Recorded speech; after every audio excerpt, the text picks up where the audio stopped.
Matur nuwun wekdalipun saking pranata pambiyara. Bismillahirrahmanirrahim. Assalamualaikum warahmatullahi wabarakatuh. Kasugengan karahayon miwah kabagyan mugi anggenengani dumateng panjenengan sedaya dalasan kula.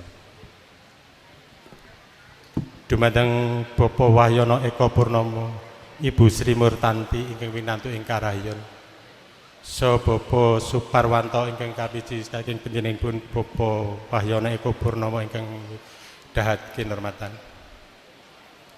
Saderengipun kula matur langkung rumiyin sumangga sareng-sareng kula dherekaken ngunjukaken rasa puja puji wonten rasa dalem Gusti Allah Subhanahu wa taala.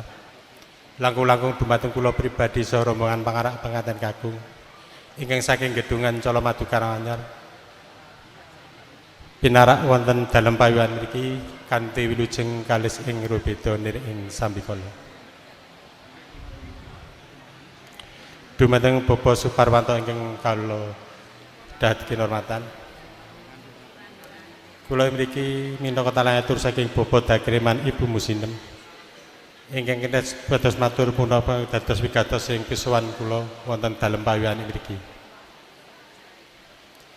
Bilih haturipun Bapak Dakriman Ibu Musinem lumantar kula panjenenganipun ngaturaken salam taklim, salam kalujengan dumateng Bapak Wahyono Eka Purnomo saha Ibu Sri Murtanti.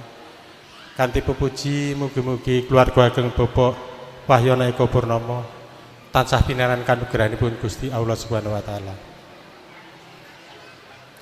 Atur kula kalih kula kadhawan ngaturaken atur pasrah putra panjenengan kakung pun Bagus Muhammad Yusuf Ramadhani ahli madya teknik putra jalipun Bapak Dakriman Ibu Musinem ingkang pidalem wonten ing gedungan RT sekawan RW 6 gedungan Colomadu Karanganyar.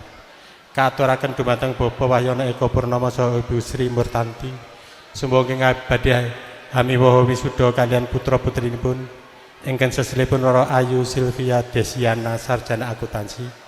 Mbok bilih sedayanipun sampun samakta gati dawuhipun putra panganten kalih kasumbangan dumateng Bapak Wahyono Eka Purnomo. Atur kula salajengipun kula saha Bapak Dakriman tuwin Ibu Musinem saha rombongan para penganten kakung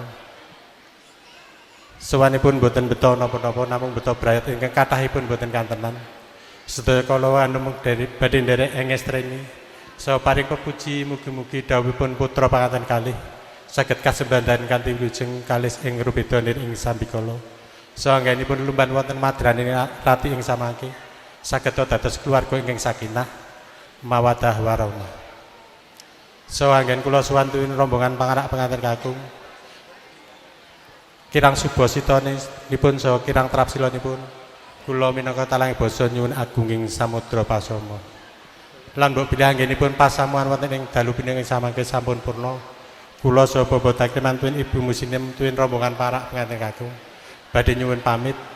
Mugi-mugi sapengker kula ing samangke keluarga ageng Bapak Wahyono Eka Purnomo tansah pinaran kanugrahanipun Gusti Allah Subhanahu wa taala. Saha lampah kula dumugi dalem suwang-suwang tansah manggih rayu lijeng kalis ing rubeda nir ing sambikala. Dumateng Bapak Suparwanto ingkang sulisaya panjenenganipun Bapak Wahyono Eka Purnomo ingkang kula hormati, mbok bilih ampun cekap semanten kemawon atur kawula.